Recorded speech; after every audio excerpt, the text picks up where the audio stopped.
Assalamualaikum warahmatullahi wabarakatuh. Perkenalkan, nama saya Andi Selvi dari program studi informatika. Pada kesempatan ini, saya akan mempresentasikan makalah yang berjudul Integritas dan Performa Basis Data. Materi ini membahas pentingnya menjaga kualitas data dalam sistem basis data, serta bagaimana performa database dipengaruhi oleh penggunaan kunci dan metode identitas data. Selanjutnya, slide 2, latar belakang. Di era transformasi digital saat ini, data menjadi aset yang sangat penting bagi organisasi maupun individu. Jumlah data terus meningkat akibat perkembangan teknologi dan fenomena big data. Nah, karena itu dibutuhkan sistem pengelolaan data yang terstruktur melalui Relational Database Management System atau RDBMS. Namun, tantangan utama dalam pengelolaan basis data bukan hanya menyimpan data, tetapi juga menjaga agar data tetap akurat, konsisten, dan tidak mengalami duplikasi. Jika validasi hanya dilakukan pada aplikasi, masih ada kemungkinan data tidak valid masuk ke sistem. Nah, selain integritas data, performa basis data juga sangat penting. Kecepatan membaca dan menyimpan data dipengaruhi oleh metode pengelolaan primary key seperti penggunaan auto increment dan UID. Oleh karena itu, diperlukan keseimbangan antara integritas data dan performa sistem.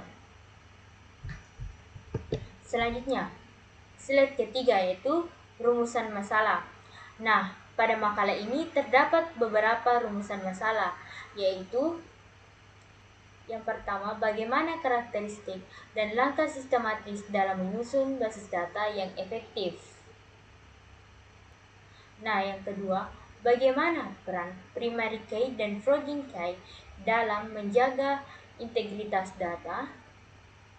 Nah, selanjutnya, slide 4, yaitu tujuan makalah. Nah, tujuan dari penulisan makalah ini adalah untuk menjelaskan prinsip dasar dan tahapan dalam perancangan basis data yang efektif. Selain itu, makalah ini bertujuan menganalisis peran primary key dan flogging key dalam mencegah duplikasi data dan menjaga hubungan antar tabel. Nah, makalah ini juga memberikan gambaran mengenai pengaruh penggunaan auto instrument dan UID terhadap performa sistem, serta menegaskan pentingnya integritas data sebagai standar kualitas perangkat lunak berbasis database. Slide kelima, yaitu pengertian integritas dan performa basis data. Integritas basis data adalah kondisi ketika data tetap akurat, konsisten, valid, dan dapat dipercaya selama digunakan.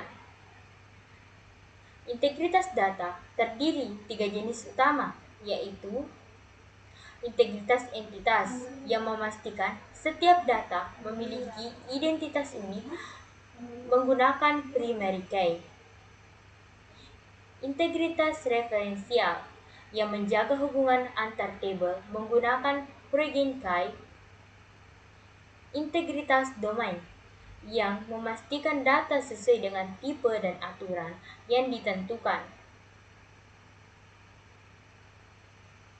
Sedangkan performa basis data adalah kemampuan sistem dalam memproses operasi baca dan tulis data secara cepat dan efisien. Performa dipengaruhi oleh kecepatan transaksi, indexing, skalabilitas, serta spesifikasi hardware dalam praktiknya.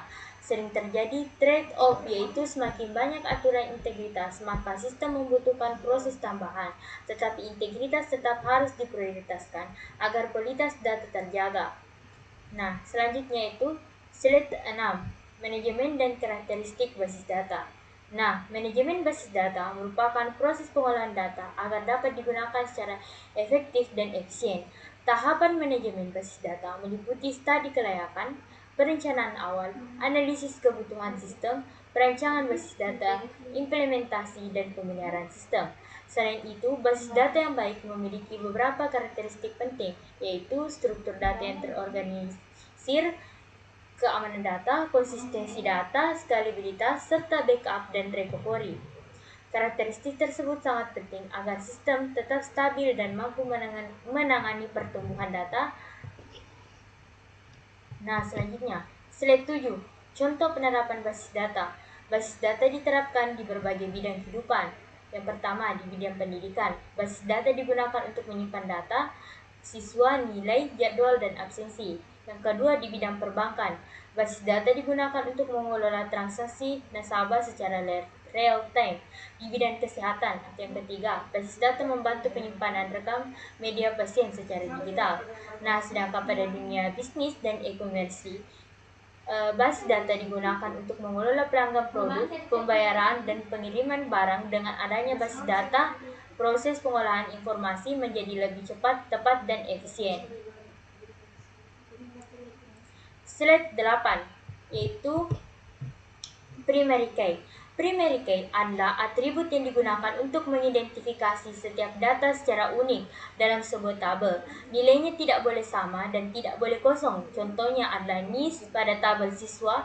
Fungsi primary key yaitu menjamin keunikan data, mencegah duplikasi, mempermudah pencarian data, dan menjadi dasar hubungan antara tabel dalam kehidupan nyata.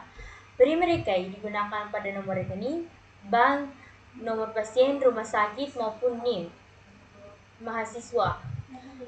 Slide 9, yaitu peran kunci 2, Proegen key. Proegen key adalah atribut yang digunakan untuk menghubungkan satu tabel dengan tabel lainnya.